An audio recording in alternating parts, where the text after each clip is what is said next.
नमस्कार प्रेक्षकांनो. आजच्या एपिसोडमध्ये मानिनी खूप मोठ्या धर्मसंकटात सापडलेली असते. काव्याबद्दल ती जो काही विचार करत असते, काव्याने तिचा विचार खोटा ठरवलेला असतो.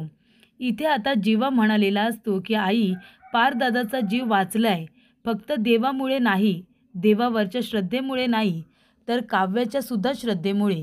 काव्याने तिच्या तळहातावरती जळका दिवा ठेवला होता आणि ती देवासमोर उभी राहिली होती.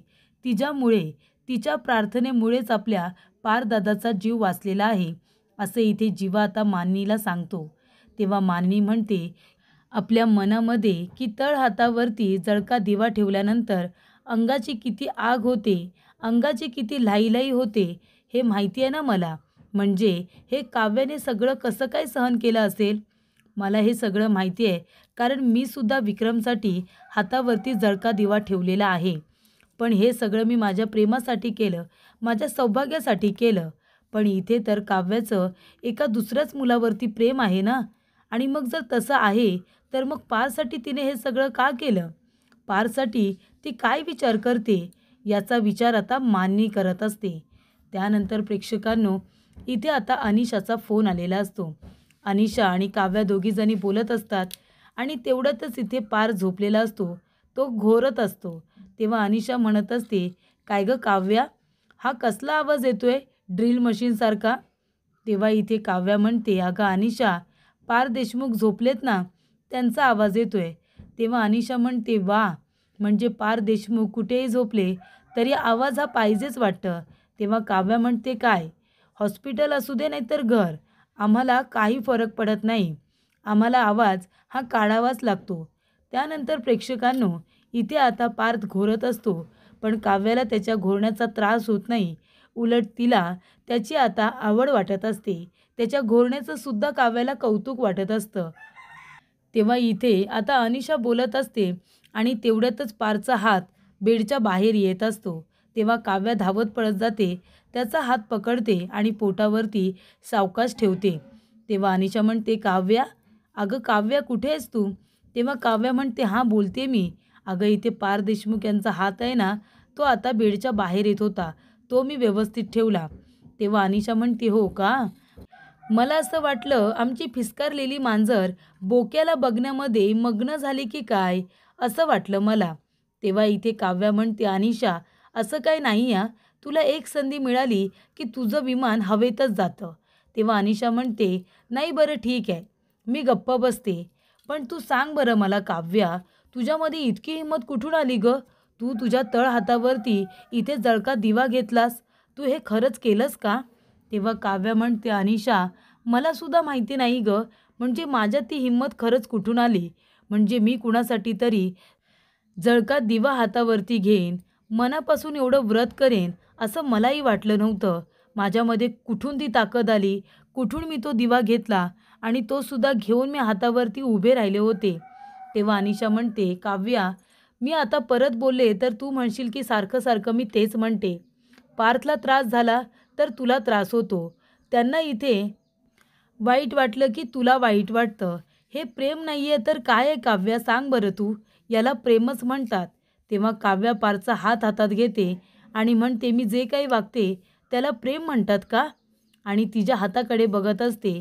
तेव्हा पार्थने तिच्या हाताला लावलेलं मलम तिला आठवतं आणि ती म्हणते की मला आता थंड थंड वाटते. त्यानंतर प्रेक्षकांनो, इथे नंदिनी आता गणपती बाप्पांसमोर उभी राहिलेली असते. ती म्हणत असते, देवा मी काय करू, माझा आनंद निवास मी कसं वाचू? काही झालं तरीसुद्धा मला माझा आनंद निवास वाचवायचा आहे. जीवांना व्यवहार कळत नाही तरीसुद्धा त्यांच्यावरती आंधळा विश्वास ठेवला आणि त्यांनी काय केलं, त्यांनी एवढी मोठी चूक केली, माझा विश्वासघात केला. आता काही करून मला माझा आनंद निवास वाचवायचा आहे. देवा मला मार्ग दाखवा, काय करू मी? तेवढ्यातच तिथे आता अर्जुन येतो आणि म्हणत असतो, मी सांगू का? तेव्हा इथे नंदिनीचा मित्र अर्जुन तिथे आलेला असतो. तेव्हा ती म्हणते, अर्जुन, अरे तू इथे? तेव्हा इथे आता अर्जुन आधी गणपती बाप्पांचा आशीर्वाद घेतो आणि म्हणत असतो, काय नंदिनी, काय झाले, कसला विचार करत होतीस? आणि सॉरी या, लग्नाची पत्रिका मला मिळाली होती, पण बिझी असल्यामुळे लग्नाला मला येता आलं नाही. मुंबईमध्ये असतं तर आलो असतो, पण तुम्ही मुंबई बाहेर लग्न केलंत ना, त्यामुळे मला येता आलं नाही. खरंच सॉरी. तेव्हा इथे नंदिनी म्हणते, बरं झालं नाही आलास तू लग्नाला. कारण पत्रिका मिळाली होती तुला, पण पत्रिकेमध्ये ज्या मुलाचं नाव होतं ना, त्याच्याबरोबर लग्न नाही झालं माझं. तेव्हा इथे अर्जुन म्हणतो, अच्छा, म्हणजे त्याच्याबरोबर लग्न नाही झालं, पण नशिबामध्ये होता त्याच्याबरोबर लग्न झालं ना? तेव्हा नंदिनी म्हणते, हो, तसं म्हणू शकतोस तू. तेव्हा इथे आता अर्जुन म्हणत असतो, मग काय झालंय? तू कसला इतका विचार करतेस आणि का टेन्शनमध्ये आहेस? ज्या मुलाबरोबर लग्न झालंय, तो मुलगा चांगला नाही आहे का? तुला आवडत नाही का तो? तेव्हा नंदिनी म्हणते, नाही, नाही, तसं नाही आहे. खरंच ते चांगले आहेत, पण मलाच कळत नाही आहे. तू खुश आहेस ना? असं विचारल्यानंतर नंदिनी म्हणते, हां, मी खुश आहे. तो मुलगा कसा आहे? असं विचारल्यानंतर, ठीक आहे, असं म्हणत असते. तेव्हा अर्जुन म्हणतो, असं का बोलतेस तू? म्हणजे नक्की तू तुझ्या नवऱ्याबद्दल काय विचार करतेस? काय नाव काय आहे तुझ्या नवऱ्याचं? तेव्हा नंदिनी म्हणते, की जीवा, म्हणजे जन्मेजय देशमुख. तेव्हा अर्जुन म्हणतो, अरे वा, नाव तर छान आहे. मग काय गडबड काय आहे? तेव्हा इथे तो मुलगा नाहीच नाही आहे का? नंदिनी म्हणते, असं पण नाही आहे. तेव्हा इथे अर्जुन आता तिला प्रश्न विचारत असतो, ती प्रश्नांची व्यवस्थित उत्तरं देत नसते. तेव्हा नंदिनी म्हणते, तू हे प्रश्न मला चुकीच्या वेळेला विचारतोयस, त्याच्यामुळे काय उत्तर देऊ मला कळत नाही आहे. तेव्हा अर्जुन म्हणतो, का काय झालं आहे? तेव्हा नंदिनी म्हणते, अरे जीवा आहेत ना, त्यांना व्यवहार जमत नाही बाहेरचे. म्हणजे त्यांना इथे असं वाटतं, की जग त्यांच्या कवितांसारखं खूप सुंदर आहे. म्हणजे माणूस म्हणून खूपच जास्त चांगले आहेत ते. अगदी चांगले आहेत. पण त्याचबरोबर बाहेरचा व्यवहार त्यांना जमत नाही.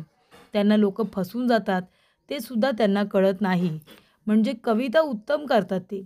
कविता उत्तम करतात आणि म्हणून त्यांना असं वाटतं, की त्यांच्या कवितेप्रमाणे सगळं जग तेवढंच सुंदर आहे. पण तसं नाही आहे ना, हे त्यांना कळत नाही. तेव्हा इथे आता लगेच अर्जुन म्हणतो, अच्छा, म्हणजे कविता वगैरे करतो, माणूस म्हणून सुद्धा चांगला आहे, कुणाला फसवू शकत नाही.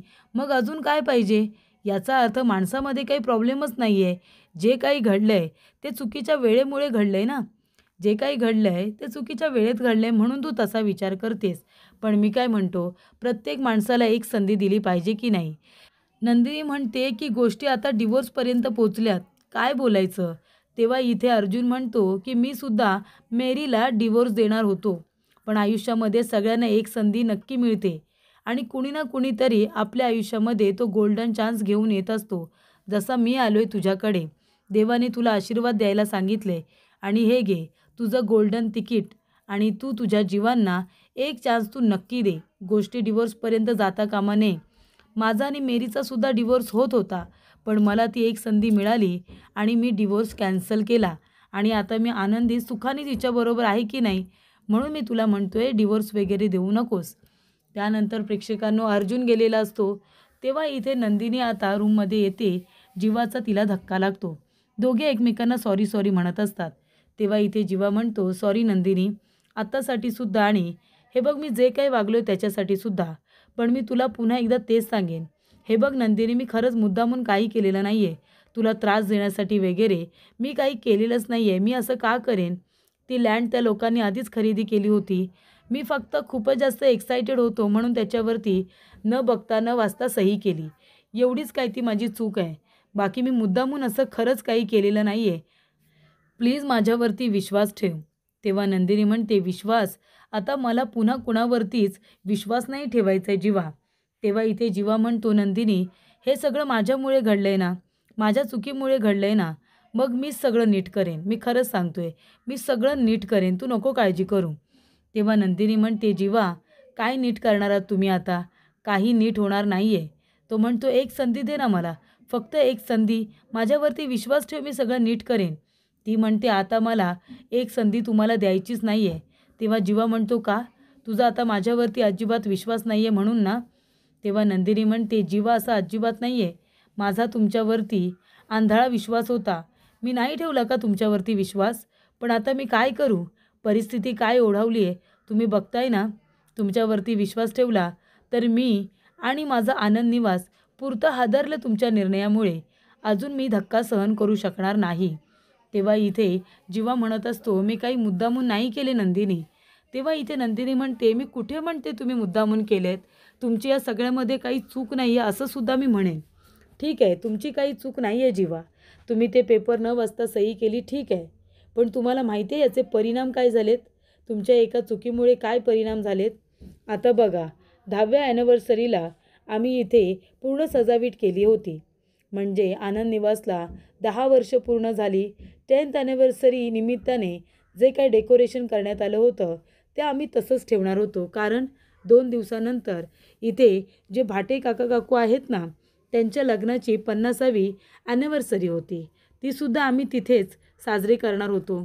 त्याच्यानंतरला इथे आता कविताचं सुद्धा डोहाळे जेवण होतं. ते सुद्धा आम्ही तिथेच करणार होतो. त्यानंतर 2 कुटुंब येणार होते काही मुलं दत्तक घ्यायला. काही मुलांना हक्काचं घर मिळालं असतं. आता तुम्ही मला सांगा, हे सगळं असं झाल्यामुळे आता या सगळ्या गोष्टी कुठे करणार आहे मी? कुठे मिळणार आहे मला आनंद निवाससारखी जागा? सांगा बरं तुम्ही.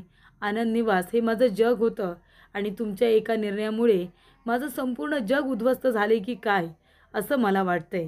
आता काय करू मी? 15 दिवसांमध्ये, 15 पण नाही 14, फक्त 14 दिवस उरलेत. आता या दिवसांमध्ये मी काय करणार आहे? तेव्हा इथे जीवा म्हणत असतो, नंदिनी प्लीज, हे सगळं माझ्यामुळे झालं असं वाटते ना तुला? मग मला एक संधी दे, प्लीज एक संधी. मी सगळं काही नीट करून दाखवेन. मी भास्कर काकांकडे जाणार आहे आता आणि त्यांच्याकडून मी आता आनंद निवास परत मागणार आहे. प्लीज एक संधी दे. तेव्हा नंदिनी म्हणते, ठीक आहे जीवा, तुम्ही एवढी रिक्वेस्ट करताय म्हणून मी एक संधी देते. पण प्लीज आता जर काही वाईट घडलं ना, तर मी तुम्हाला कधीच माफ करणार नाही आहे. त्यानंतर प्रेक्षकांनो जीवा म्हणतो, नाही, यावेळेला काही होणार नाही आहे.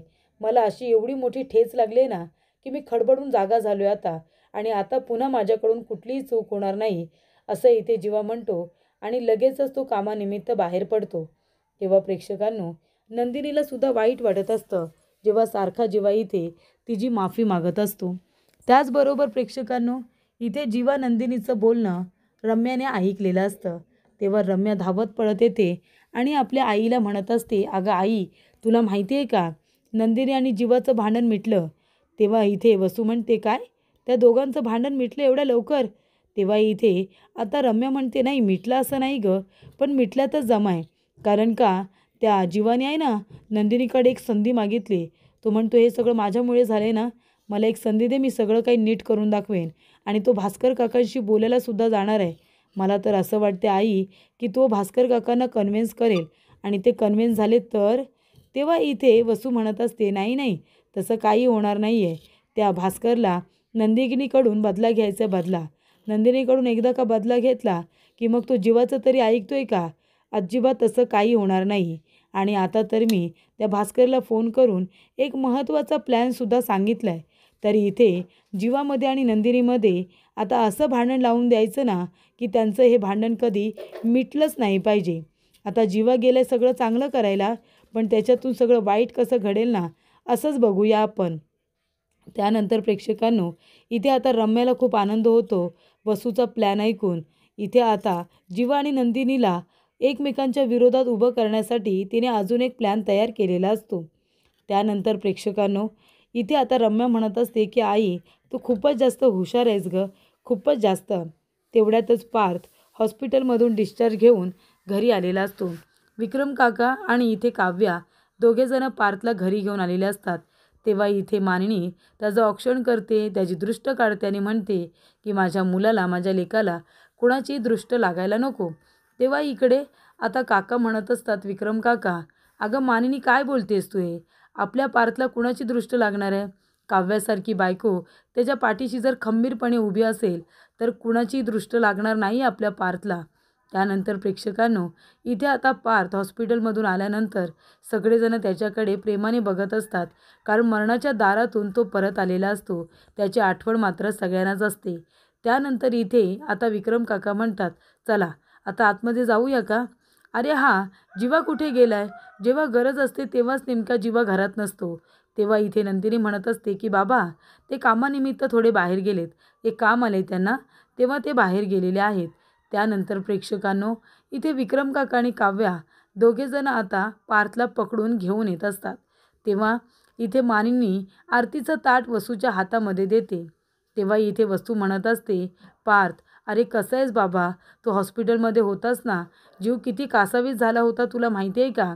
आणि आपल्या रम्याने तुझ्यासाठी निर्जला व्रतसुद्धा ठेवलं होतं. देवासमोर हात जोडून उभी होते रे बिचारी. तेव्हा मानिनी काकू म्हणतात, मी काय म्हणते वसुताई, आपण या विषयावरती आता नंतर बोलूया का? पार्थ हॉस्पिटलमधून आलाय ना, थकलाय, त्याला थोडा आराम करू द्या, नंतर बोलू आपण या विषयांवरती. त्यानंतर इथे आता पार्थ रूममध्ये जातो तेव्हा या ठिकाणी आता नंदिनी रडत असते. नंदिनी म्हणते, काव्या बघू दे बरं, तुझा हात बघू दे. तेव्हा तिच्या हाताला खूप मोठी जखम झालेली असते. तेव्हा नंदिनी म्हणते, काव्या अगं हे काय आहे सगळं? अगं किती भाजलंय तुझ्या हाताला. अगं वेडी आहेस का तू? हे सगळं करायची काय गरज होती? तेव्हा काव्या म्हणते, ताई मला एवढं काहीही झालेलं नाही आहे, ठीक आहे मी. तेव्हा नंदिनी म्हणते, काय ठीक आहे मी? अगदी आईसारखी बोललीस. तेव्हा काव्या म्हणते, हो ना, आई जेव्हा इथे तिळाचे लाडू करायची तेव्हा ते वळत असताना तिच्यासुद्धा हाताला असे चटके बसायचे ना गं. तेव्हा आपण तिला म्हणायचो, आई अगं हे किती गरम आहे, तुला चटके बसत आहेत का? तेव्हा आई कशी म्हणायची, नाही मला काहीही झालेलं नाही आहे, मला नाही चटके बसत. आई तर अशीच म्हणायची नाही का? तेव्हा इथे काव्या म्हणत असते, ताई मी एकदम ठीक आहे गं, पण माझी ताई मला ठीक दिसत नाही आहे. काय झाले ताई सांग बरं. तेव्हा नंदिनी म्हणते, काव्या अगं काही नाही, मी एकदम ठीक आहे. तेव्हा काव्या म्हणते, नाही ताई, हे बघ खोटं बोलणं ही सुद्धा एक कला आहे आणि ती कला ना सगळ्यांना जमत नाही आणि तुला तर ती अजिबात जमत नाही. खोटं बोलणं हे आर्ट आहे, कळतंय तुला? त्याच्यामुळे आता खरं खरं सांग, नक्की काय झालंय? काय लपवतेस तू माझ्यापासून? जे काही आहे ते मला सांग ना. तेव्हा इथे नंदिनी म्हणत असते, नाही काव्या काही नाही अगं, सगळं ठीक आहे. तेव्हा प्रेक्षकांनो, काव्य म्हणत असते, ताई तुझ्याकडे बघून असं अजिबात वाटत नाही आहे की सगळं ठीक आहे. ताई मला सांग खरं खरं, माझी शपथ आहे तुला, मला नाही सांगितलंस तर. माझी शपथ आहे तुला, मला लवकर लवकर सांग, नक्की काय घडलं आहे, का रडतेस तू? तेव्हा इथे नंदिनी म्हणते, अगं काय सांगू तुला काव्या. आणि नंदिनी आता जोर जोरात रडायला लागते. तेव्हा काव्या म्हणते, ताई अगं काय झाले सांग ना, तू का रडतेस एवढी? हे बघ माझ्यापासून नको काही लपू, प्लीज बोल काय झाले. तेव्हा इथे नंदिनी म्हणते, अगं काव्या काय सांगू तुला, अगं येत्या 15 दिवसात आपला आनंद निवास माझ्या हातून जाणार आहे गं. तेव्हा इथे काव्या म्हणते, काय? अगं ताई पण हे कसं शक्य आहे, काय झालं नेमकं, प्लीज मला सगळं सविस्तर सांग ना. तेव्हा इथे नंदिनी म्हणते, हे बघ मी तुला नंतर सगळं काही सांगेन सविस्तर, पण आनंद निवास आता माझ्या हातून जाणार आहे, कारण एका वेगळ्या लोकांनी आनंद निवासची प्रॉपर्टी खरेदी केलेली आहे. त्यानंतर प्रेक्षकांनो, इकडे आता नंदिनी अजून काही बोलायला जाणार तेवढ्यातच विक्रम काका, नंदिनी काव्या लवकर इकडे या अशी हाक मारतात. तेव्हा इथे नंदिनी म्हणते, काव्या हे बघ मी तुला सगळं नंतर व्यवस्थित समजावून सांगते, सगळं सांगते मी तुला, काळजी करू नको, पण आता चल बरं, बाबा बोलवत आहेत ना, पार्थला तुझी गरज असेल, चल. तेव्हा प्रेक्षकांनो, इथे आता आनंद निवास नंदिनीच्या हातातून जाणार आहे ही गोष्ट जेव्हा काव्याला कळते तेव्हा काव्याला तर खूप मोठा धक्का हा बसलेला असतो. काव्य म्हणत असते, ताई अगं पण हे सगळं कसं शक्य आहे ना, अजिबात हे शक्य वाटत नाही आहे मला. तेव्हा इकडे नंदिनी म्हणते, हो असंच झालं आहे काव्या. त्यानंतर प्रेक्षकांनो, इथे आता काव्य तिला खोदून खोदून सगळ्या गोष्टी विचारत असते. तेव्हा नंदिनी म्हणते, काव्या आता आपण बोलूया नको, आपल्याला चल आता आतमध्ये बोलवत आहेत, आपण आधी तिथे जाऊया, मी नंतर तुला सविस्तरपणे सगळ्या गोष्टी सांगेन ना. तर प्रेक्षकांनो, पुढील भागामध्ये आपण बघूया. इथे आता जीवा भास्कर काकांना म्हणत असतो की इथे आता शनायाला बरं वाटावं म्हणून मी काय करू शकतो ते तुम्ही मला सांगा. तेव्हा इथे भास्कर काका म्हणतात की हा आहे कॉफीचा मग, ही आहे कॉफी, आणि ते आपल्या शूजवरती मुद्दामूनच कॉफी सांडवतात आणि जीवाला म्हणतात की घे, तू काही करू शकतोस ना, मग आता माझ्या शूजवरती सांडलेली ही जी कॉफी आहे ना ती पुसून काढ बरं, खाली बस आणि पुसून काढ. तेव्हा इथे जीवा आता नंदिनीसाठी इथे एक कापड घेतो आणि त्याचबरोबर भास्कर काकांच्या शूजवरती जी कॉफी सांडलेली असते तीसुद्धा व्यवस्थित क्लीन करत असतो. भास्कर काका म्हणतात, बघितलंत ना, हा आहे विक्रम देशमुखचा मुलगा जीवा देशमुख, तो माझ्या पायाजवळ आहे, माझे शूज साफ करतोय, असं इथे भास्कर काका म्हणतात. त्यानंतर प्रेक्षकांनो, इथे आता भास्कर काकांनी अपमान केलेला असतो, तो म्हणजे जीवाचा. तर इथे काव्या बसलेली असते. नंदिनी म्हणते, काव्या तुला आता इथे शिफ्ट व्हायचं आहे, अभ्यास तू इथूनच कर. अगं आता जीवाची काळजी घ्यायला नको का, जीवानं काय हवं नको ते तुलाच बघायचं आहे ना. तेव्हा इथे काव्या मानिनीकडे बघ त्याने म्हणते, नाही नको, मला अभ्यास आहे, मला जावं लागेल. तेव्हा इथे मानिनी म्हणते, काव्या थांब, मला माहिती आहे तुला अभ्यास आहे, पण अभ्यास नंतर कर, आता बस ना थोडा वेळ पार्थ बरोबर. तेव्हा इथे काव्याला आश्चर्य वाटतं आणि काव्य आता आश्चर्याने मानिनी काकूंकडे बघतच राहते.